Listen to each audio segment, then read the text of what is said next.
موضوع اگر میں اس طرف بات کروں تو پھر بات طویل ہو جائے گی۔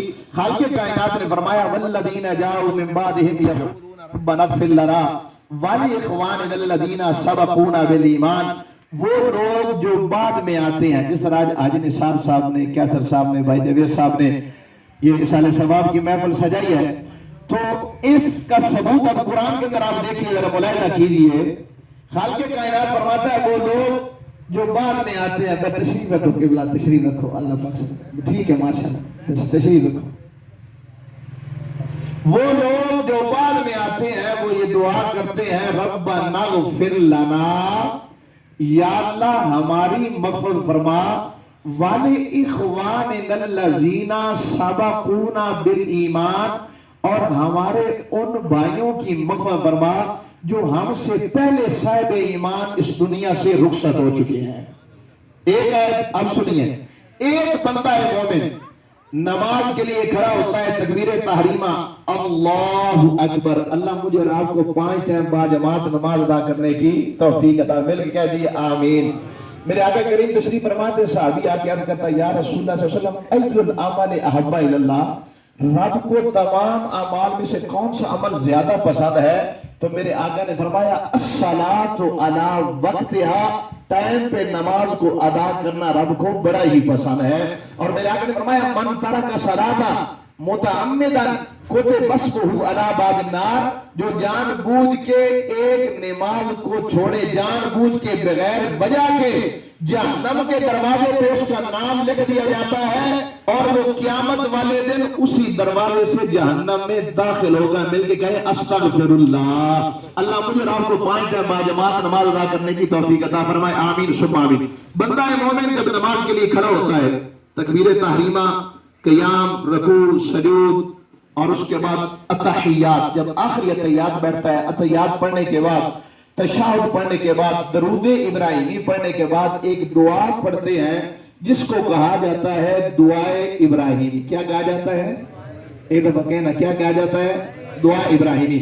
خالق کائنات نے فرمایا رب اجعلنی مقیم الصلاۃ ومن ذریتی ربنا وتقبل دعا ربنا اغفر لی ولوالدی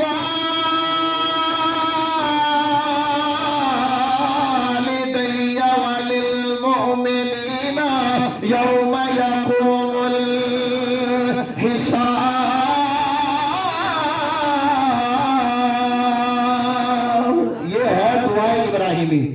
اب اس دعا ابراہیمی میں جو ہم دعا مانگتے ہیں ربنا اغفر لی، یا اللہ میری مغفرت فرما، والدیہ میرے والدین کی مغفرت فرما، وللمؤمنین یوم یقوم الحساب، اور قیامت، میں پیسے لینے کے لیے نہیں آیا ہوں، میں تو رشتہ دار ہوں، رشتہ داری نبھانے کے لیے، حاضری دینے کے لیے آیا ہوں، اگر آپ پیسے نہیں بھی دیں گے تو میں راضی ہوں، وہاں پہ میں تو بس اپنی حاضری پیش کرنی ہے کہ اللہ حضرت صاحب دعا فرمائیں گے، پیسے لینے کی نیت سے نہیں آیا ہوں۔ الحمدللہ فیس بک میں یہ دیکھتے رہتے ہیں میری روزانہ 3 دن تقاریر ہیں، اور پھر رات کو جا کے پھر تقریر کرنی ہے، تو میں صرف اپنی حاضری لگوانے کے لیے آیا ہوں اور تعزیت کے لیے آیا ہوں۔ آپ صرف توجہ سے میری بات سنیے، ہم کیا دعا کرتے ہیں ربنا اغفر لی، یا اللہ میری مغفرت فرما، والدیہ میرے والدین کی مغفرت فرما، وللمؤمنین یوم یقوم الحساب، اور قیامت والے دن تمام مومنین مومنات کی مغفرت فرما۔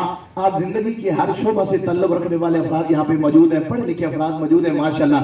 اگر اپنے فوت شدہ کے لیے دعائے مغفرت کرنا حرام ہوتا، ناجائز ہوتا، شرک ہوتا، بدعت ہوتا، نہ رب اس دعا کو قرآن کا حصہ بناتا، نہ میرے آقا کریم اس دعا کو نماز کا حصہ بناتے۔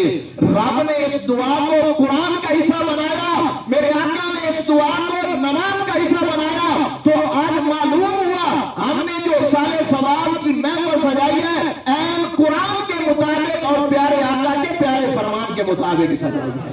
اب سنیے تیسری دلیل، وہ بھی قرآن میں سے، حضرت نوح علیہ السلام نے دعا مانگی رب اغفر لی ولوالدی ولمن دخل بیتی مؤمنا वलिलमुमिनीना वलमुमिनात, या अल्लाह मेरी मग़फ़िरत फरमा। तो यहाँ से मालूम हुआ, ये आज आपको मैं सबक भी देना चाह रहा हूँ कि जब भी दुआ मांगे ना पहले अपनी जात के लिए मांगे, क्योंकि नूह अलैहिस्सलाम ने पहले अपनी दुआ मांगी, रब्बिग़फ़िरली, अपना ये सीगा, या अल्लाह मेरी मग़फ़िरत फरमा, वाले वालिदैया, मेरे वालिदैन की मग़फ़िरत फरमा, और वाले मन दख़ल बैती मुमिनन वलिलमुमिनीना वलमुमिनात, जो भी साहिब ईमान मेरे घर में दाखिल हो या अल्लाह तू उनकी मग़फ़िरत फरमा। तो ये नबी का अमल है, कुरान में मौजूद है। अब दूसरा जो हम सहारा लेते हैं, अहादीस रसूल का सहारा लेते हैं, तो अल्हम्दुलिल्लाह इसाने सवाब पे अहादीस रसूल का अंबार है। यकीन जानिए अगर बयान करते जाएं तो बात तवील हो जाएगी। मैं 4-5 अहादीस बयान करना चाहता हूँ। किताब का नाम है मुस्लिम शरीफ। क्या नाम है? मुस्लिम शरीफ के अंदर ये हदीस मौजूद है और सही हदीस मौजूद है। मेरे और आपके आका करीम सल्लल्लाहु अलैहि वसल्लम तशरीफ फरमाए।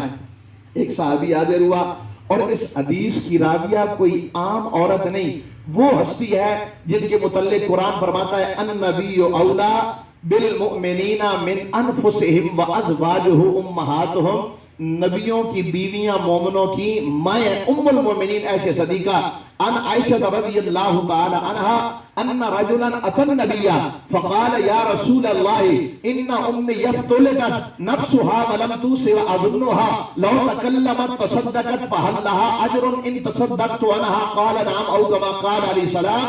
सहाबी रसूल आके अर्ज़ करता, या रसूल अल्लाह सल्लल्लाहु अलैहि वसल्लम, मैं किसी काम की गरज से अपने मुल्क से बाहर गया, पीछे मेरी वालदा बीमार हुई, मेरी वालदा इंतकाल कर गई। या रसूल अल्लाह सल्लल्लाहु अलैहि वसल्लम, मुझे यकीन है अगर मैं वक्ते विसाल अपनी वालदा के पास मौजूद होता तो मेरी वालदा मुझे कुछ न कुछ सदका करने का हुक्म कर दी, लेकिन या रसूलल्लाह जो कि वक्ते विसाल में अपनी वालदा के पास मौजूद नहीं था, मेरी वालदा ने मुझे कोई वसीयत नहीं की। अब अगर बाद विसाल मैं अपनी वालदा की तरफ से कुछ सदका करूं तो क्या मेरी वालदा को सवाब मिलेगा? तो मेरे आका ने उस जबान से जवाब अरशाद फरमाया जिसके मुतल्लिक कुरान फरमाता है क़िबला वन नज्म इज़ा हवा मा दल्ला साहिबुकुम व मा गवा व मा यंतिकु अनिल हवा इन हुवा इल्ला युहा।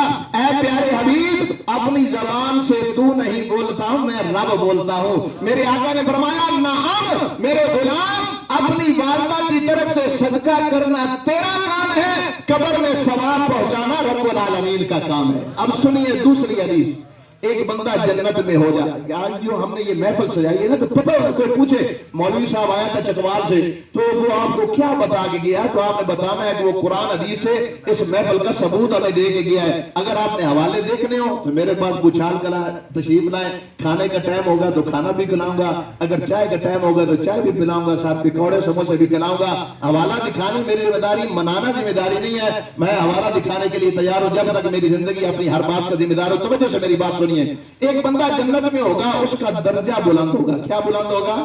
दर्जा बुलंद होगा। तो अर्ज करेगा फयक़ूलु या रब्बी अन्ना ली हाज़ा, या अल्लाह ये मेरा दर्जा कैसे बुलंद हुआ? तो रब फरमाएगा बिइस्तिग़फ़ार वालिदिका लका, पीछे जो नेक औलाद छोड़ के आया है उसने तेरे लिए दुआए मग़फ़िरत किया है, जिसकी वजह से मैंने तेरे दर्जे को बुलंद कर दिया है।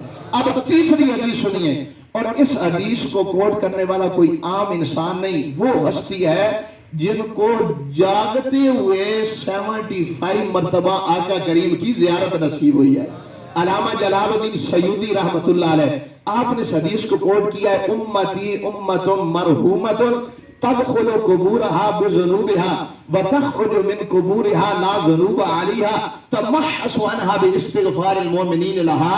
मेरे आका करीम ने फरमाया मेरी उम्मत ऐसी उम्मत है जिस पे अल्लाह ने रहम फरमा दिया है। मेरी उम्मत ऐसी उम्मत है जिस पे अल्लाह ने, ये हमें शाने अजमतें क्यों मिली है, किस वजह से मिली है? आका करीम की निस्बत की वजह से मिली है। मैं तो पूरे पाकिस्तान में बबागे दो यही ऐलान बुलंद कर रहा हूं, यही आवाज बुलंद कर रहा हूं कि मिल गए मुस्तफा और क्या चाहिए, मिल गए मुस्तफा और नहीं भाई नहीं। इस साले सवाल की महफिल में आए हैं, बुजुर्गों को माफी है, सफेद दाढ़ी वाले बैठे हैं इनको माफी है, کوئی بیمار بیٹھا ہے اللہ اس محفل کا صدقہ اس کو شفا کاملہ عطا فرمائے، جس کو اردو نہ آئے اس کو بھی معافی ہے، جس نے پڑھنا ہے نہیں پڑھنا، نیکی کا کام ہے کہ بلا کبھی کبھی نیکی کا نہیں بھی موڈ ہوتا وہ بھی نہ پڑھے اس کو بھی معافی ہے، لیکن جس نے مل کے میرے ساتھ نبی کی نعت پڑھنی ہے، جھوٹا وعدہ نہیں کرنا ہے، قیامت والے دن آپ نے وعدے کا جواب دینا ہے، جس نے مل کے میرے ساتھ نبی کی